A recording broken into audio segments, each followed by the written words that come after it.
రాష్ట్ర వ్యాప్తంగా ఒకప్పుడు కమ్యూనిస్ట్ పార్టీతో వాళ్ళు మమేకం అయ్యేవాళ్ళు కమ్మ సామాజిక వర్గం. కమ్యూనిస్టులు అధికారంలోకి రావడం కుదరట్లేదు అనుకున్నప్పుడు రామారావు రావటం ఆ కులం అంతా అటుకెళ్ళింది. కమ్యూనిస్టుల్లో నుంచి వెళ్ళాల. ఇప్పటిదాకా కమ్యూనిస్ట్ సపోర్ట్ చేసేవాళ్ళు. ఇటుకి సామాజిక వర్గం అంతా ఎన్టీఆర్ వెనకాల నిలబడింది. అప్పటికి అసలు రాజకీయ ఆకాంక్షలు ఏం లేదు. లేదు అంటే కమ్మకు ఉంది, కమ్మకంటే ఇండివిజువల్ గా ఉంది. కానీ ఇక్కడ ఈ గొడవలకి దానికి సంబంధం లేదు, మామూలుగా ఉంది.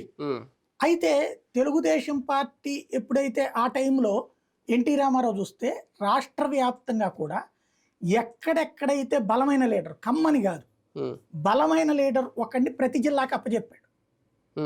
అట్లాగా మనకి మీరు చూసుకుంటే చిత్తూరు శివప్రసాద్ అయినా, లేకపోతే కర్ణం బలరాం అయినా, తర్వాత కేఈ బ్రదర్స్ అయినా, బాంబుల శివారెడ్డి అనేవాళ్ళు కడప, ఇట్లాగా జిల్లాకి ఒక బలమైన, అంటే ఓ రకంగా చెప్పాలంటే మన భాషలో చెప్పాలంటే ఓ ఫ్యాక్షన్ లీడరో రౌడీ లీడర్కో అప్పచెప్పుకొచ్చాడు తెలుగుదేశం పార్టీ.